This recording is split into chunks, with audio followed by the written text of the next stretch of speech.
ficou meio complicado. Eu digo, eu vou logo desligar a tela, senão vai ficar ruim para todo mundo. Vai ficar complicado aqui. Mas bom dia a todos, né, que já estão aqui conosco. A graça e a paz do Senhor Jesus. Estamos dando início a mais uma escola bíblica, né? E aí partindo para a finalização aí, mais um, creio eu que esse é o penúltimo estudo, né, da carta de Paulo aos Colossenses.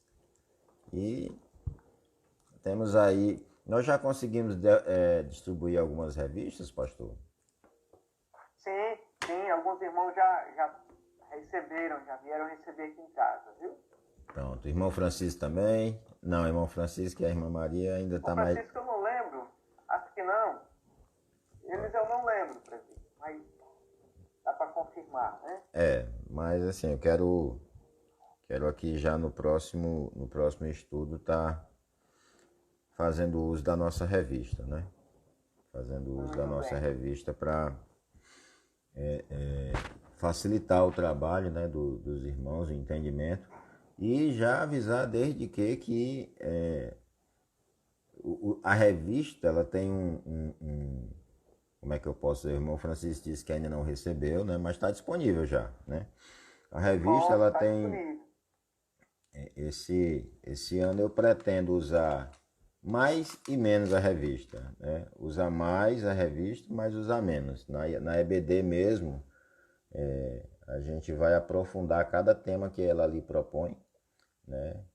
Evitando o uso da revista no sentido daquilo que ela propõe, o mínimo possível, e cavando mais fundo além daquilo que ela já propõe, né? Então, com tudo isso é bem simples, resume-se assim: na semana os irmãos meditam nas lições, e no domingo a gente dá uma cavada mais fundo, né, pastor? Aprofunda cada tema ali presente. Quero mais uma vez aqui, diante de Deus, né, agradecer a presença de Vou todos facilitar a transmissão, presbítero. O meu lado aqui estando desligado, fica mais fluida a sua transmissão, viu? Tá bom. Mas eu estou aqui do outro lado. Qualquer precisão, só me chamar que eu estou participando. Tá bom, pastor. Bom, estamos nós aqui. Vamos estar orando agora, né? Orando para dar início ao nosso estudo. O pastor já orou, mas eu gostaria, né, de também orar nesse momento. Então, aí onde você está, curve a sua cabeça, renda-se a Cristo nesse momento, renda-se a Deus e me acompanhe. Bendito Deus e Pai de nosso Senhor, nosso Redentor Jesus Cristo, nós louvamos e exaltamos o teu santo nome. Te agradecemos, ó Deus, porque até aqui tu tens sido maravilhoso. Derrama sobre nós o teu favor, a tua graça, que já derramada, Senhor, encontrou o coração de cada um de nós para a redenção das nossas vidas, a remissão dos nossos pecados. Manifesta o teu poder nesta manhã, Deus, falando através desse servo, Pai. Que o Senhor possa usar-me e, principalmente, Deus, com o auxílio do teu Espírito, alcançar corações. Minhas palavras, ó Pai, podem alcançar os ouvidos, mas não mais do que isso. Mas os corações daqueles que nos ouvem podem ser alcançados pelo teu Espírito. E assim, alcançando, Deus, que essa mensagem possa trazer conforto, possa trazer confronto, possa trazer transformação, possa trazer conversão, Deus, a todos aqueles que nos ouvirão. Abençoa a vida da tua igreja neste país. Abençoa esse país, meu Deus. Derrama sobre nós o teu Espírito Santo de maneira abundante, de forma que aqueles que se te servem, Deus, também estejam sendo fiéis a ti. E que sejam fiéis a ti. Fala conosco nesta manhã, ó Deus. Nos ajuda na tua palavra a enxergar a tua face e a tua presença. Quebranta, Senhor, o coração do teu povo. Lava-nos da nossa iniquidade e nos purifica, Pai. Nos deixa pronto para uma adoração genuína e verdadeira, no nome de Jesus. Amém. Meus amados irmãos, nós estamos hoje partindo para o nosso estudo, né? Que vai do capítulo 4 de Colossenses, dos versículos 2 até o 18. e diz que tem como tema principal: busque as primeiras coisas primeiro, né? E quais são essas primeiras coisas? Então a gente vai passar por isso hoje e no domingo que vem também vamos estar trabalhando um pouco mais. Então a ideia de Paulo é que nós estejamos buscando primordialmente as coisas mais importantes, né? Paulo, mesmo preso no corredor da morte, né, na antessala do martírio, com o pé na sepultura, com a cabeça perto da guilhotina de Roma, mas ele não está inativo. Queria convidar você aqui a passar por esse texto, tá? Hoje nós vamos ler a primeira parte, né, apesar do texto principal ser até o verso 18, nós vamos trabalhar a primeira parte do texto, que é os versos 2 a 6. Colossenses 4, 2 a 6. Diz assim: perseverai na oração, vigiando com ações de graças. Eu vou dar um tempinho para você achar a sua Bíblia, tá bom? Pode ser? Ok? Eu imagino que ela está aí do seu lado. Então, o tempo não vai ser muito grande. Fechou. Já achou o livro? Ok? Você está habilitado na palavra? Então, vamos lá. Perseverai na oração. Verso 2 do capítulo 4 de Colossenses. Perseverai na oração, vigiando com ações de graças. Suplicai ao mesmo tempo também por nós, para que nos abram a porta à palavra, a fim de falarmos do mistério de Cristo, pelo qual também eu estou algemado, para que eu manifeste como devo fazer. Portai-vos com sabedoria para com os que são de fora. Aproveitai as oportunidades. A vossa palavra seja temperada, seja sempre agradável e temperada com sal, para saberdes como deveis responder a cada um. Nós já oramos, esse é o nosso texto, né? A palavra do Senhor, né? A palavra do Senhor aqui nos convida primeiramente a perseverar na oração. Perseverança na oração. Meu amado, como eu estava dizendo, Paulo algemado, preso, pronto a ir para a morte, mas não estava inativo. Da cadeia, né, ali preso, Paulo continuava sendo o comandante, né, do evangelho, continuava atento ao seu chamado, ao seu ministério, aquilo que lhe foi confiado, que era a pregação da palavra de Deus. Né? O que a gente vê hoje? Né? Como é que estão as coisas hoje? Hoje a gente vê criminosos, traficantes comandando o crime organizado e o narcotráfico da prisão. Infelizmente, é uma realidade.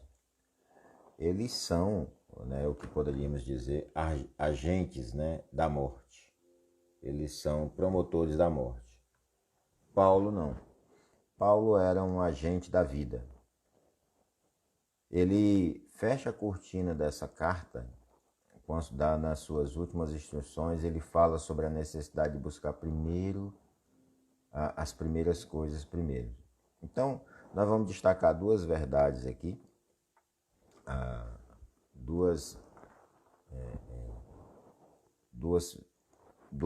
verdades importantes acerca de buscar as primeiras coisas primeiro. Mas eu queria falar um pouco antes a respeito do perseverar na oração.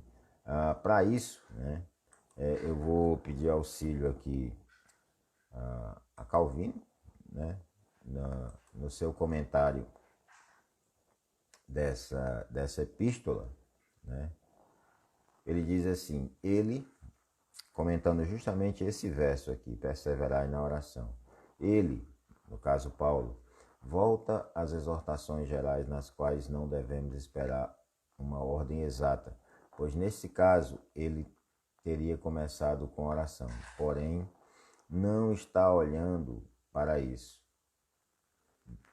Demais, quanto à oração, ele recomenda aqui duas coisas. Primeiro, assiduidade.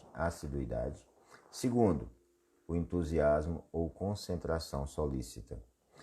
Porque ao dizer perseverai, ele exorta a perseverança enquanto faz menção à vigilância em oposição à indiferença e desatenção. Esse é o comentário em Colossenses da editora Fiel, né, em português. Você pode ter acesso a isso aí comprando ou lendo de graça no site da editora. Então, o que me chama a atenção nesse comentário de João Calvino? Não só a palavra perseverança, né, mas assiduidade, ou seja, continuamente, entusiasmo, né, que é alegria, aquela alegria natural, né, vigilância, é preciso estar vigiando sempre, indiferença ou desatenção. Indiferença seria mais ou menos como a gente voltar ao texto de Jesus, quando diz assim: esse povo honra-me com seus lábios, mas seu coração está distante de mim. Essa indiferença ela deve ser evitada, né? E desatenção também. Vamos passear um pouco mais à frente? Voltando aos nossos dois pontos aqui. Nós vivemos numa sociedade que inverteu os seus valores. As pessoas se esquecem de Deus, amam as coisas e usam as pessoas. Paulo diz que devemos adorar a Deus, amar as pessoas e usar as coisas. Agora, quais são as coisas mais importantes que devemos buscar?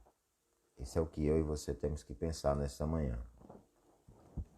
Primeiro, que Paulo nos orienta aqui, é a primazia na oração, que é o que está do verso 2 até o 4. A primazia, a oração ela deve vir primeiro. A oração ela é o oxigênio da alma, o canal aberto de comunicação com Deus, e ela é também a fonte da vida cristã. Segundo William Hendricks, ele diz que a oração é a expressão mais importante da vida. Ela é o meio pelo qual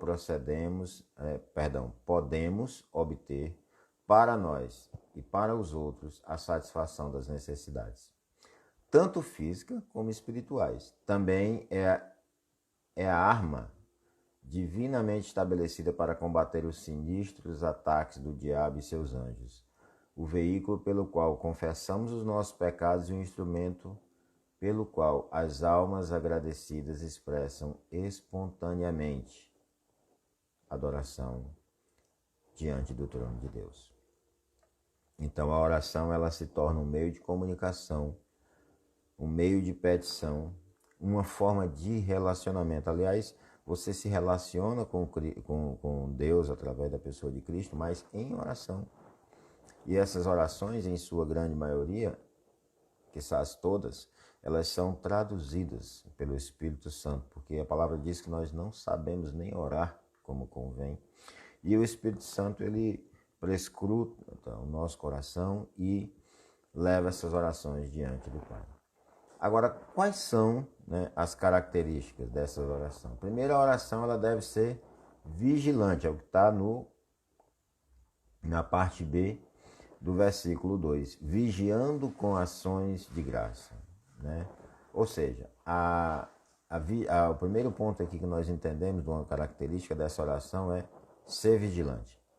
A vigilância, né, é o contrário de um espírito sonolento, letárgico, desligado dos problemas e perigos que nos cercam. Sim, essa é a vigilância. Estar atento, é estar de vigília, né? Uma linguagem de guerra. É você não dormir escorado no fuzil, né? Não dormir escorado na sua árvore, não é estar em cochilos, né? Ali lutando para ficar acordado, mas ativo, vivo realmente. Ou seja, a oração é uma ação constante, em vigilância, né? E esse espírito sonolento, parado, desligado dos problemas, né? E dos perigos negligenciando os perigos que cercam, ele deve ser evitado, né? Devemos vigiar como Neemias. Neemias 4:9. Neemias 4:9 diz assim: porém nós oramos ao nosso Deus e como proteção pusemos guarda contra eles dia e noite. Olha que interessante, né? Em meio às perseguições e à tentativa de burlar a construção do muro, Neemias orou, né? Nós oramos, né?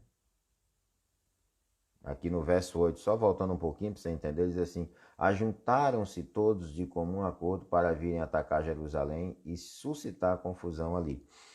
Foi o que nós fizemos. Neemias vai dizer: nós oramos ao nosso Deus e, vírgula, como proteção física, pusemos guarda contra eles de dia e de noite. Ou seja, eles oraram, mas eles colocaram lá também a sua vigilância. E é assim que nós devemos proceder. Nós oramos e colocamos ali guarda, né? Vigilância, ok? Jesus também nos alertou para a necessidade de orar e vigiar. Você tem lá em Marcos 13:33, 14:38, orar e vigiar, né? Pedro, olha que interessante o exemplo de Pedro lá no Getsêmani. Ele dormiu e na hora da luta usou a arma errada. Obteve um resultado errado. Porque ele não vigiou, seguiu Jesus de longe e negou o Senhor com juramentos e palavrões, pragas, né? Na hora de orar, Jesus chamou 3 vezes e eles estavam dormindo, tomados pelo sono. Ontem eu conversava com um pastor amigo, né? E ele dizia que a luta realmente contra o pecado, a maior luta é do cristão regenerado, transformado pela palavra, uma nova criatura que não consegue orar.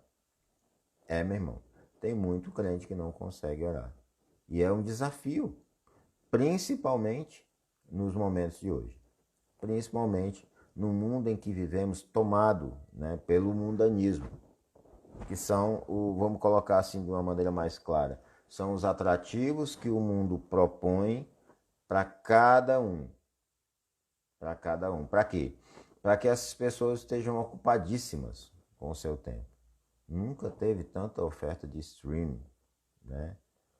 Nunca teve tanta oferta de preenchimento de tempo. E detalhe, de tempo inútil. Como você tem usado o seu tempo? Será que você tem sido vigilante? Será que você tem falhado nessa vigilância da sua própria vida, né? Eu não sei, não posso responder por você. Mas o certo é que além de orar, você tem que montar guarda. Você tem que cuidar da sua casa, você tem que cuidar dos seus afazeres, você tem que cuidar da sua família. A oração, meu irmão, ela demanda energia, vigilância. Orações frias, rotineiras, não atendem às nossas necessidades. Precisamos vigiar para não descuidarmos da oração e também para que elas não se tornem mecânicas e repetitivas, como o próprio Jesus, citando Isaías, disse: esse povo honra-me com seus lábios, mas seu coração está distante de mim. Eles não estão se relacionando comigo, eles não têm prazer na comunicação comigo, eles não estão felizes em se relacionar comigo. O diabo, meu irmão, ele vai lutar para nos afastar da oração ou para nos empurrar para uma rotina de oração fria, sem relacionamento, sem alegria, uma oração forçada, mecânica, uma oração repetitiva, uma oração centrada em você mesmo e somente nas suas necessidades. Não que você não possa pedir por você e pelas suas necessidades, mas não é só isso. Você tem orado pelas missões, você tem orado pela igreja, você tem orado pelos pastores, você tem orado pelo crescimento da obra. Há coisas espirituais também para se incluir nas orações. Nós não temos de vigiar nós mesmos, o que seria deprimente, meu irmão. Não temos de vigiar Satanás, o que ia trazer distração à nossa vida. Não temos de vigiar nossos pecados, o que seria desanimador. Mas temos que manter o nosso olhar fixo em Jesus Cristo. É isso que eu tenho para dizer para você nesta manhã. Mantenha o seu olhar fixo na pessoa de Jesus. A oração deve ser grata, cheia de gratidão e com ações de graça. É o que diz aqui ainda no verso 2. Agradecimento é uma das marcas do verdadeiro cristão. Um cristão que não é agradecido, um cristão que não tem prazer nas bênçãos que Deus já derramou na vida dele, ele está muito longe de ser um cristão maledicente, que só reclama blasfêmia. Eu conheci gente que amaldiçoava a Deus. Coitado. Você não pode amaldiçoar a Deus. Você nasceu sobre maldição. A maldição do pecado permeia a sua vida e só Deus, na pessoa do seu Filho Jesus Cristo, pode trazer, arrancar, de você a maldição que o pecado lhe colocou. Então, meu irmão, minha irmã, você que me ouve nessa manhã, olha à sua volta, você tem razões de sobra para ser grato a Deus por tudo que Ele tem feito pela sua vida. Paulo estava preso, mas com o coração cheio de gratidão. Às vezes a gente tem tudo nas mãos e ainda encontra um coração ingrato, completamente ingrato, diferente do apóstolo, daquilo que ele nos ensina. Nós devemos verdadeiramente crer que todas as coisas cooperam para o bem daqueles que amam a Deus, daqueles que são chamados segundo o seu propósito, não apenas de boca, mas de fato e de verdade. Creia nisso. Os pés de Paulo estavam amarrados ao tronco, mas sua mente permanecia no céu. Nada destrói mais a vida de oração do que a murmuração. Eu já disse uma vez aqui e repito, a murmuração é para o diabo o que a adoração é para Deus. Quando você murmura, meu irmão, você agrada ao diabo. E certamente não está agradando a Deus.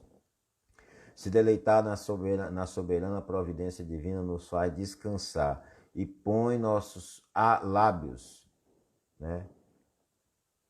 nossos lábios e orações, em nossos lábios orações de louvor.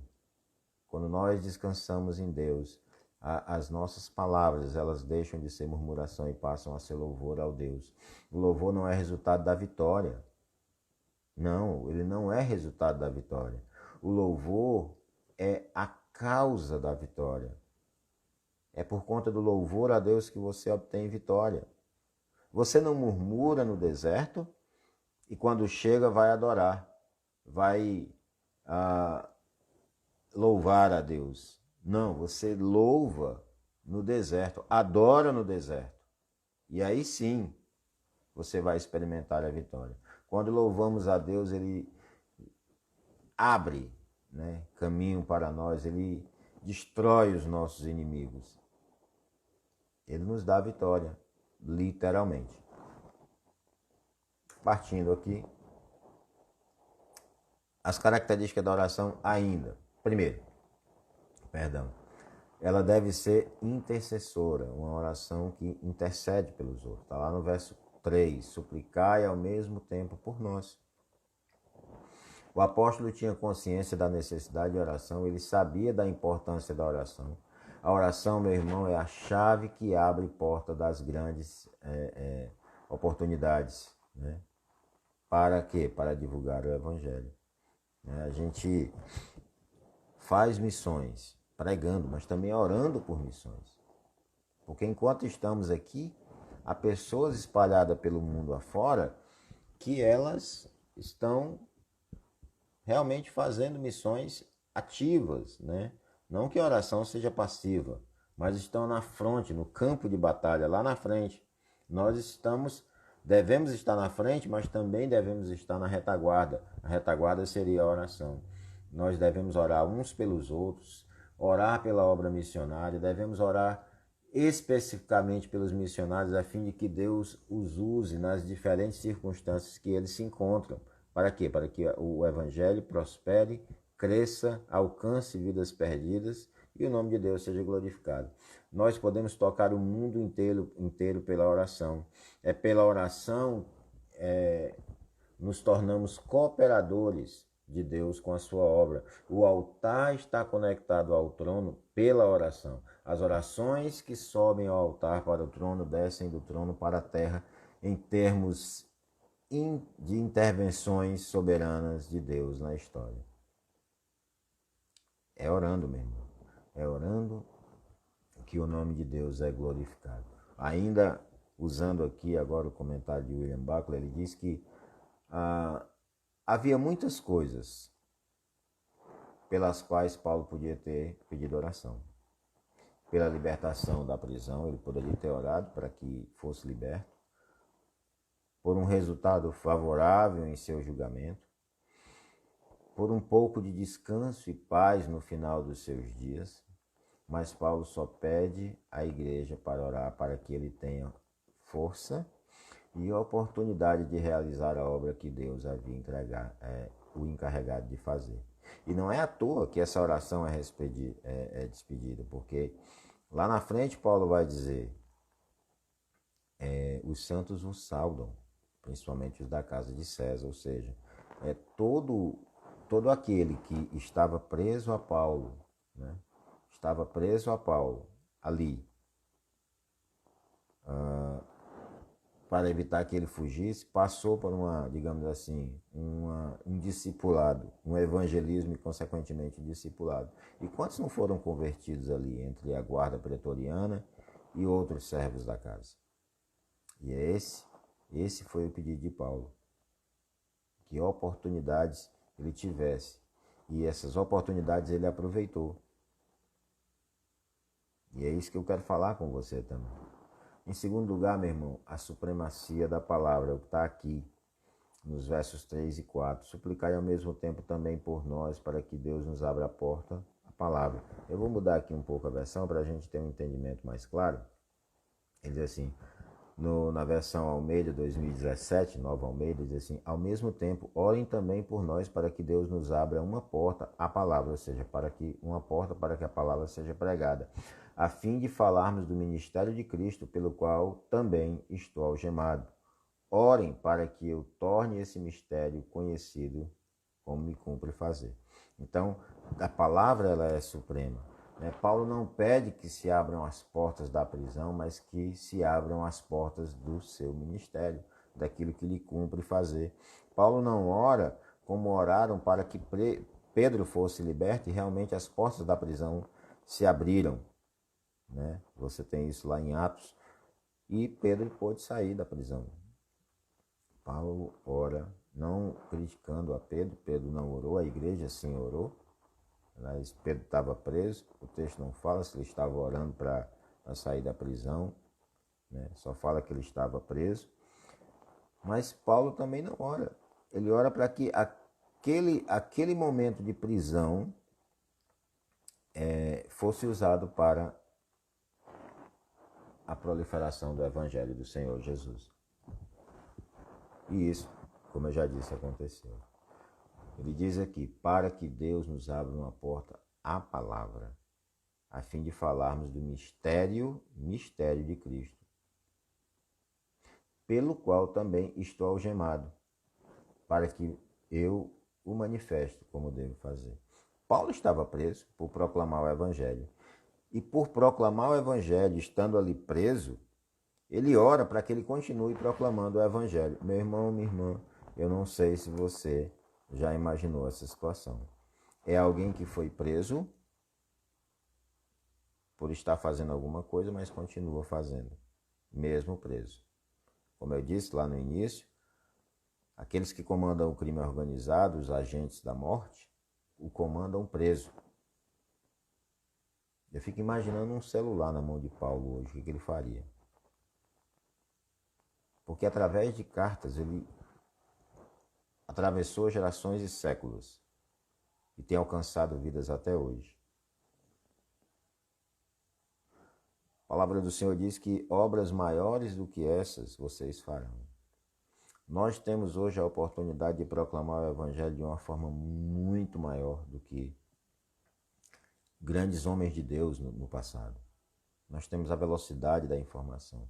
Assim como a imprensa, ela foi um marco, na reforma protestante, a internet hoje ela pode ser usada para a glória de Deus, proclamação do Evangelho. Mas não é só isso. Existem N outros canais, várias outras formas. Quais são as portas que Deus tem aberto para você? E será que essas portas têm sido aproveitadas? Eu não posso responder por você. Não posso. Mas elas estão aí. Para Paulo, era mais importante ser um ministro fiel do que um homem livre. Paulo está preso, mas a palavra de Deus não está algemada. Ele não está com a boca, como é que eu digo assim, trancada, né? Em suas orações da prisão ele se preocupa, sua preocupação não é ser libertado ou estar em segurança pessoal, mas ser usado por Deus na pregação da sua palavra. Paulo está na prisão por causa do ministério de Cristo, do mistério de Jesus Cristo, mas continua focado em proclamar esse mistério. Esse mistério envolve o propósito de Deus na salvação dos gentios, né? Atos 22, 21 a 22 fala disso claramente. Tem um propósito de estar ali. Paulo foi enviado aos gentios. Paulo deseja que Deus abençoe exatamente no assunto que o levou à prisão. Ele não tinha nenhuma intenção de desistir do seu ministério ou de mudar de mensagem. Quero chamar a atenção para um detalhe.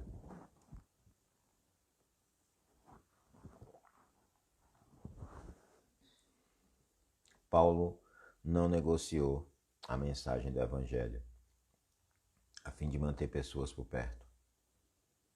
Paulo não pensou em mudar de ministério. Ele não deturpou a sua pregação. Ele não negociou valores doutrinários. Ele se manteve fiel a Cristo. Os apóstolos questionaram Jesus, dizendo após um discurso, e os apóstolos, as pessoas começaram a sair e eles foram questionar Jesus. Dura é essa palavra. Vamos traduzir? Vamos parafrasear? Senhor, esse discurso está muito duro, as pessoas não vão ficar, vai acabar as ofertas. Nós estamos perdendo seguidores, estamos perdendo pessoas que estavam nos acompanhando há 2 anos, um ano ali, elas não estão vindo mais, elas estão indo embora, elas já não estão amando o seu discurso. E Jesus também, deixando o exemplo para os discípulos, para Paulo.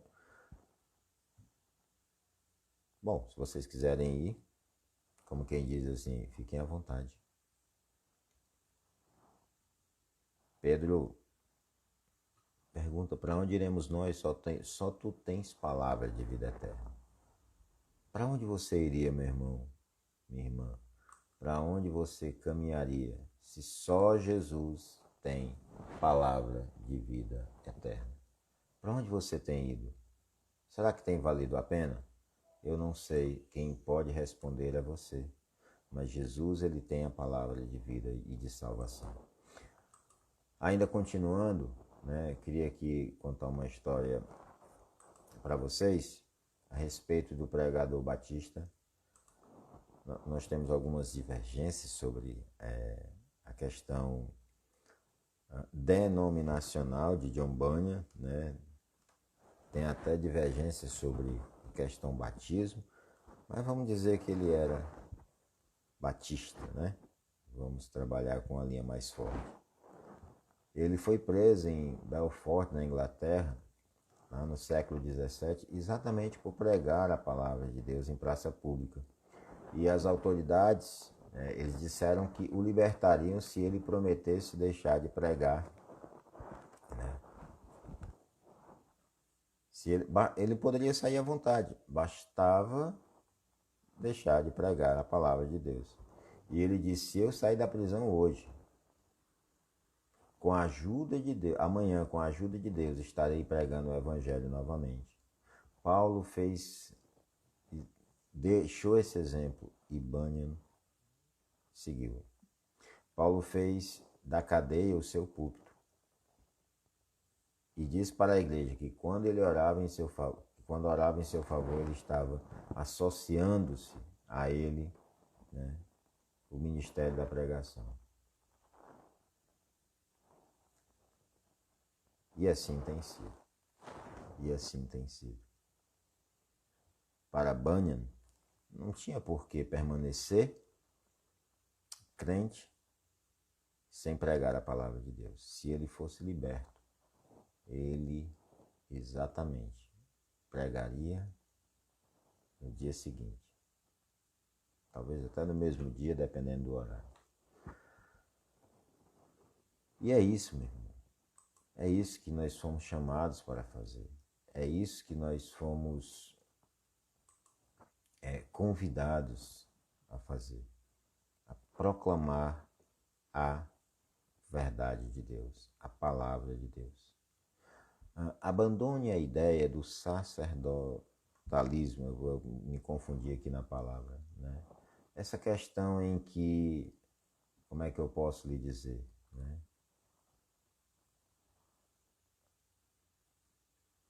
A ideia de que só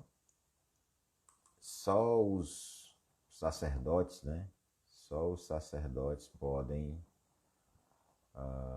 fazer, né? Essa, digamos assim, a pregação da palavra. Só os sacerdotes têm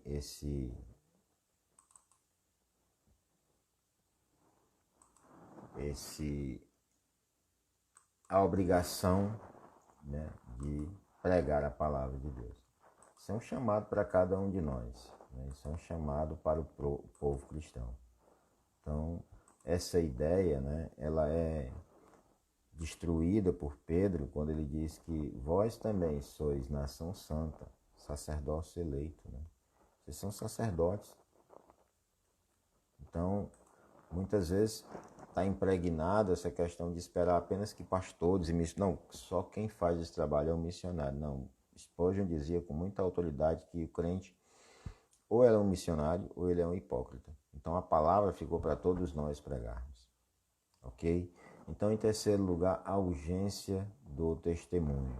O testemunho do evangelho aos perdidos deve observar alguns critérios, meu irmão. Devemos, aqui no verso 5, né? Ele diz assim, sejam sábios no modo de agir com os que são de fora e aproveitem bem o tempo. Entenda, os de fora aqui que ele está falando, é os de fora do corpo de Cristo, que são os gentios, né? Nós devemos portar-nos com sabedoria para com essas pessoas. Portai-vos com sabedoria, né? Ou seja, isso diz respeito à nossa conduta diária. As pessoas do mundo estão nos observando. Podemos ser tropeço para elas. Nosso viver deve ser irrepreensível. Palavras, comportamento, namoro, casamento, negócio, estudo, trabalho, testemunho, não pode ter repreensão. O andar e o falar da vida do cristão precisa estar em harmonia, né? Precisa estar em consonância um com o outro.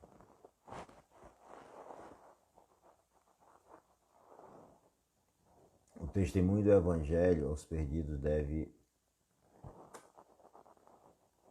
Vou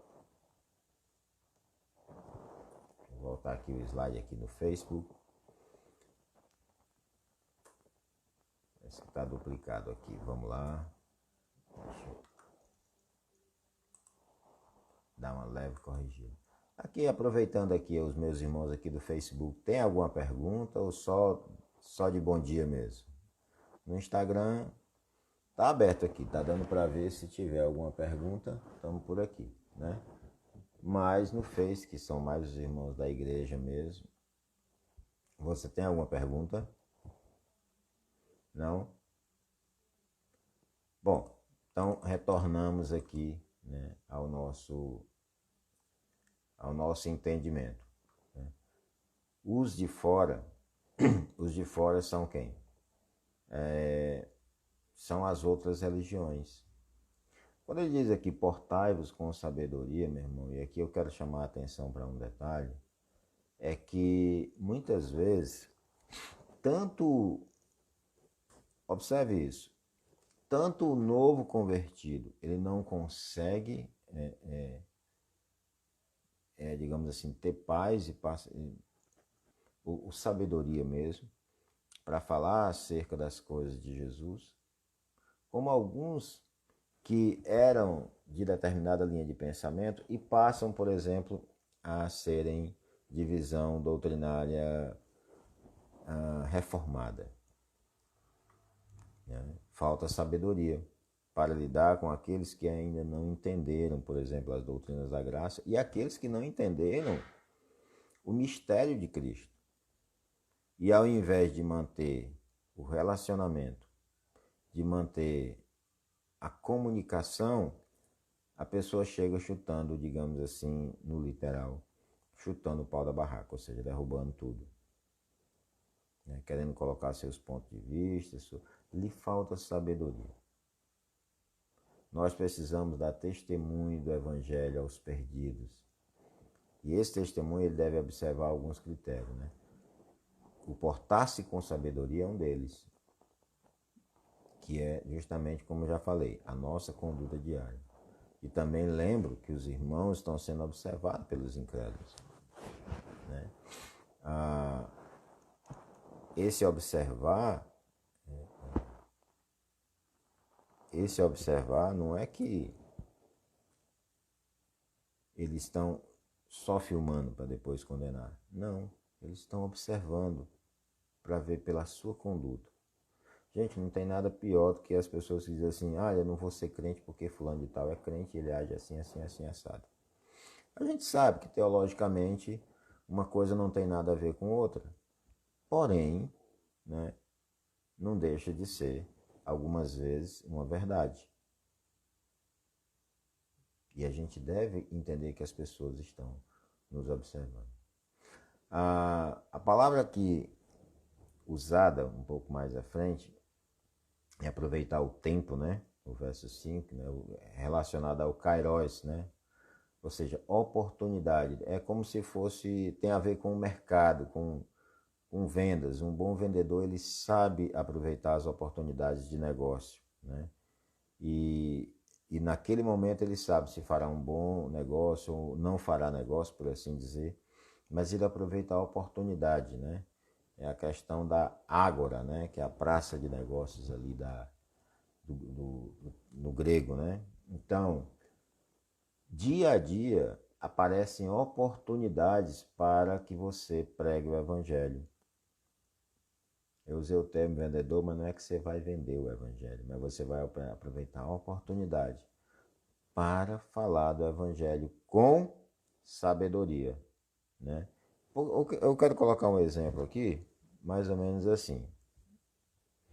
Você está conversando com alguém que sabe que você é crente e talvez você esteja aconselhando essa pessoa e de certa forma você sabe que se ela não é crente, ela está condenada ao inferno.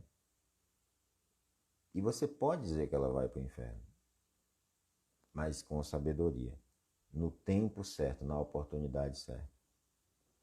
Mas não adianta você mandar alguém para o inferno se você não tem uma chave para abrir a porta de volta. E essa chave é Jesus Cristo. Ele, que tem a chave do inferno, ele decide quem vai para lá e quem não vai. Não é você. Deus é soberano em suas escolhas. O que você tem que fazer? Com sabedoria, fale do amor de Deus. Tem gente que aproveita a dor do outro, para, como é que eu posso colocar aqui, meus amados, para condenar quem ainda está vivo. Então seja sábio, saiba aproveitar as oportunidades para falar do amor de Deus, da transformação que Jesus pode trazer à vida das pessoas. É preciso ter uma boa palavra, boa e certa para cada circunstância. Crente sem sabedoria é crente que precisa orar, meu irmão, talvez mais que os outros.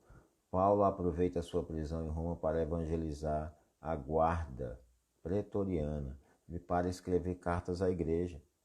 Paulo não parou porque estava preso, muito pelo contrário. Né? No home office dele lá, ele trabalhou talvez muito mais do que quando estava liberto. Então, voltando a essa questão das oportunidades. Aproveitar a oportunidade como eu já falei, é tirado diretamente do termo grego. É saber o momento certo e fechar com chave de ouro, para que o coração daquela pessoa tocado possa encontrar as chaves do reino dos céus, que é Jesus Cristo. Esse é o nosso papel, apresentar Jesus e a sua promessa de vida eterna.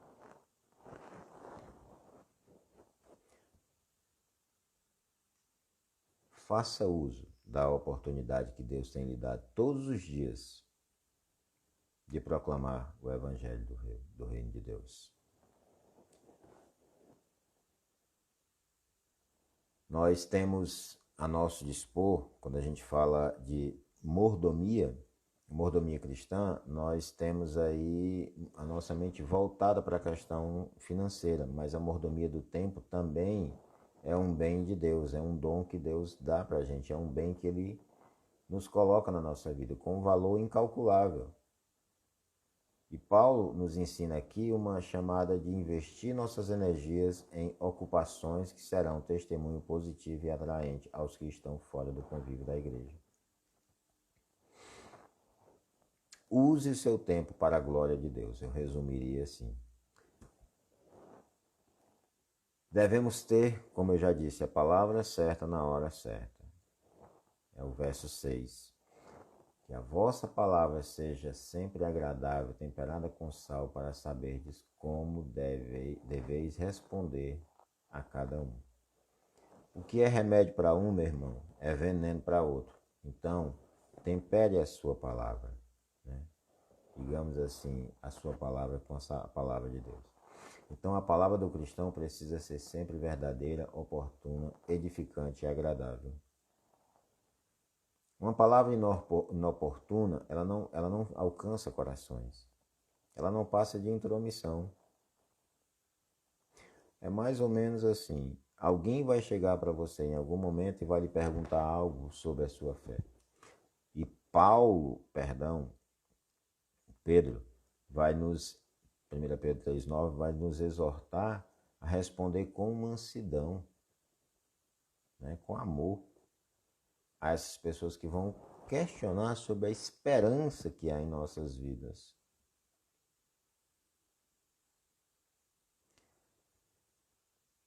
É disso que Paulo está falando.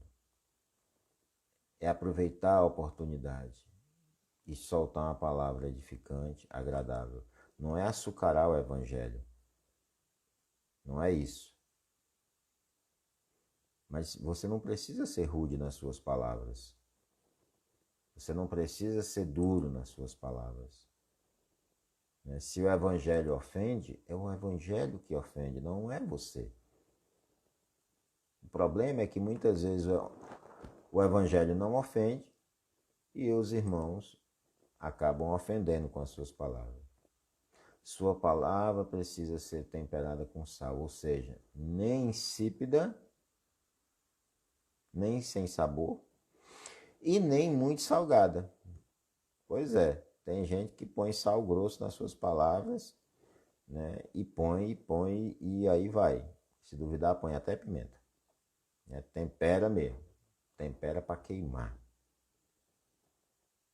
Mas quantas pessoas hoje, imagina comigo, estão numa situação de desespero, pessoas que perderam parentes, pessoas que estiveram doentes, pessoas que perderam sua fonte de renda. Quantas pessoas não estão procurando um cristão com sabedoria para auxiliá-los, para deixar uma palavra que vai fazê-lo refletir na bondade de Deus?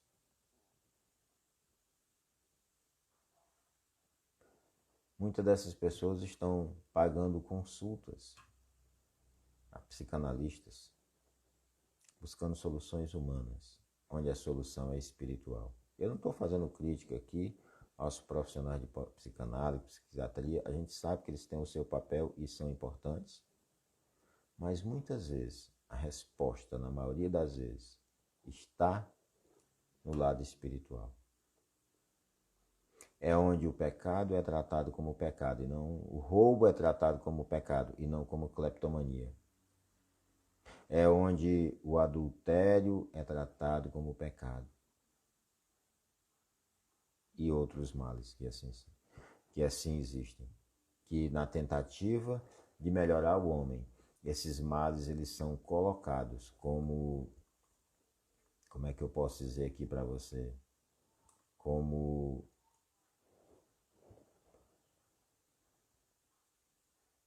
doenças, ao invés de colocado como pecado mesmo.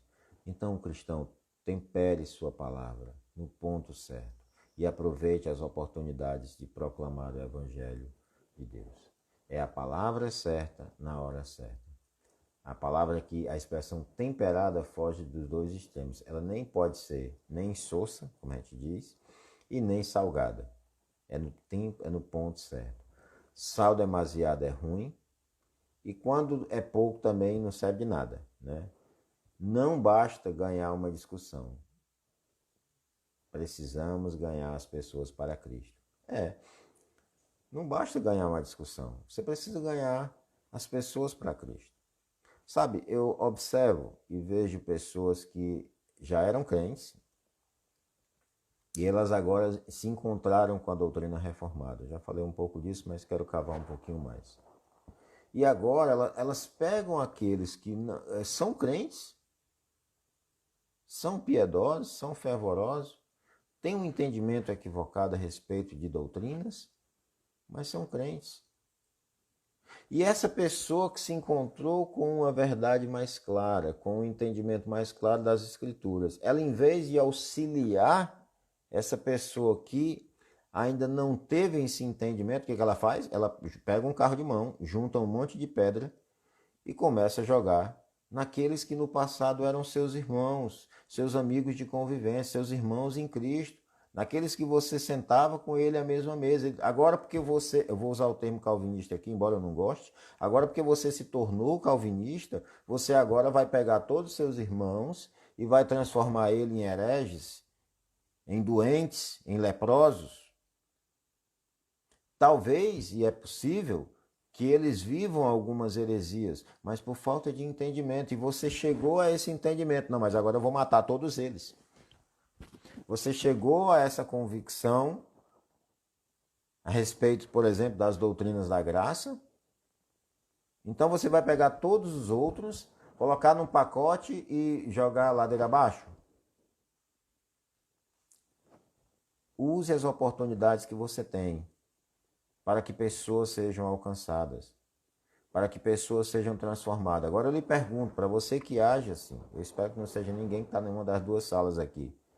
Se você faz isso com irmãos em Cristo, o que você vai fazer com os incrédulos? Toca fogo? Pensa bem, meu irmão. Se Deus lhe deu um pouco de conhecimento a mais e um entendimento mais claro, você deve usar isso para a glória de Deus, não para você subir no palco. Não para você estar em rede social queimando ou destruindo relacionamentos e amizades. Como é bem, o sal nem pode ser de mais, nem pode ser de menos, ela é no ponto certo. Isso eu estou falando para cristãos. Estou falando para cristãos. Fica aí a pergunta, né? Se você trata assim os irmãos em Cristo, como é que ficariam aqueles que não têm zero de luz na sua vida?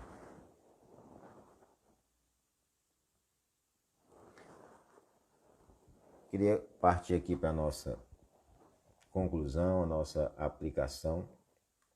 Eu acabei aqui, queria convidar o pastor para entrar em tela também, né? Acabei aqui por adiantar um pouco a nossa conclusão e aplicação, né? Mas fica aqui a dica para você, né? Primeiramente, como tem sido a sua vida de oração? Como tem sido o seu tempo, como ele tem sido aproveitado na proclamação do Evangelho? O que você tem feito, mesmo em tempos de enclausuramento, tempo em que você não pode sair com a mesma velocidade ou com o mesmo tempo que você tinha antes, o que você tem feito para que o Evangelho de Deus cresça, seja proclamado? O que você tem feito? Eu não sei. Não sou eu que vou responder, é você. Como tem sido a sua relação com aqueles que estão à sua volta, com aqueles que estão buscando a presença de Deus nas suas vidas? Qual é a sua relação, meu irmão? Como você tem agido? Como você tem feito? Entenda, há uma necessidade latente de que cristãos promovam o Evangelho do Senhor Jesus. Como eu já disse, há muitas pessoas precisando de um cristão sábio para a proclamação da palavra de Deus. Como você tem se comportado diante daqueles que não têm a luz de Jesus ainda, a luz de Cristo, e diante daqueles que simplesmente já têm a luz do Evangelho, já entenderam e têm Cristo como Senhor e Salvador, mas não entenderam determinadas doutrinas? Qual o seu comportamento diante dessas pessoas? Pense nisso. Aproveite as oportunidades. Aproveite as oportunidades para ser bênção na vida daqueles que creem e ainda não creem no Senhor Jesus. Passo a palavra para o meu pastor aqui no Facebook e encerro com você aqui no Instagram. Que Deus abençoe sua vida.